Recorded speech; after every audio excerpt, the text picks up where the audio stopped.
Hi నమస్తే అండి. ఈరోజు మనము రవ్వ పులిహోర తయారు చేసుకుందాము. ఇప్పుడు నేను ఈ గ్లాసున్నర రవ్వ తీసుకున్నాను. ఇప్పుడు ముందుగా స్టవ్ ఆన్ చేసి ఒక బౌల్ పెట్టాను. ఈ బౌల్లో గ్లాసున్నర రవ్వకు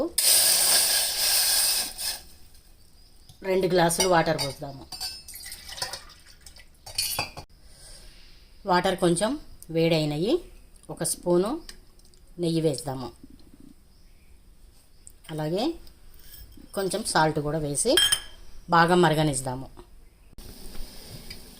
వాటర్ మంచిగా మరుగుతున్నాయి కదా. ఇప్పుడు ఈ రవ్వ పోసి మొత్తం పొడి పొడిగా అయ్యే వరకు కలియబెట్టుకుంటూ ఉందాము.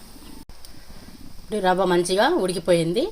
ఒక ప్లేట్లో వేసి రూమ్ టెంపరేచర్లో ఒక 15 మినిట్స్ పెట్టేసరికి మొత్తం పొడి పొడిగా అవుతుంది. తర్వాత మనం పోపు పెట్టుకుందాము.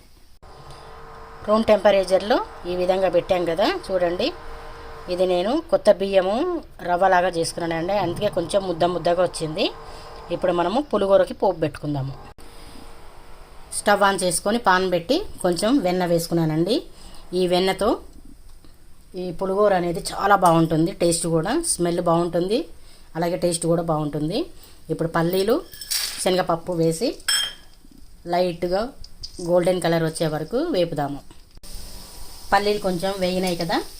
ఇప్పుడు జీలకర్ర, ఆవాలు, ఒక ఎండుమిర్చి ఇవి కూడా కొంచెం చిట్పట అనే వరకు ఇలా ఫ్రై చేద్దాము. కొంచెం గోల్డెన్ కలర్లా వచ్చినాయి కదా. ఇప్పుడు పచ్చిమిర్చి కూడా వేద్దాం.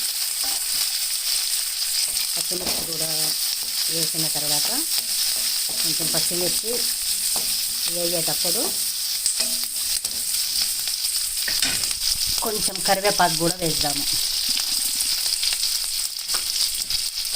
వేసి ఒక 5 సెకండ్స్ ఈ విధంగా పెట్టుకుంటూ ఉన్నాము.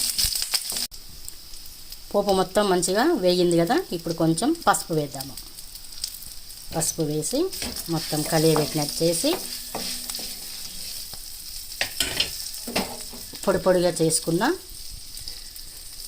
ఈ రవ్వ మిశ్రమాన్ని వేసి మొత్తం పెడదాము. రవ్వ మొత్తం ఈ విధంగా పెట్టుకున్నాం కదా. లాస్ట్లో మనము ఒక లెమన్ వాటర్ తీసుకొని సాల్ట్ కూడా ఇందులోనే కలిపేసానండి. ఇప్పుడు మొత్తం పెట్టుకుందాము. ఇంతేనండి, రవ్వ పులిహోర రెడీ అయిపోయింది.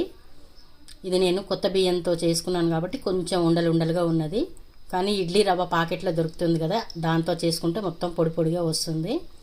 ఒకసారి ట్రై చేసి టేస్ట్ కూడా చూసి కామెంట్ బాక్స్లో కామెంట్స్ పెట్టండి. Thank you.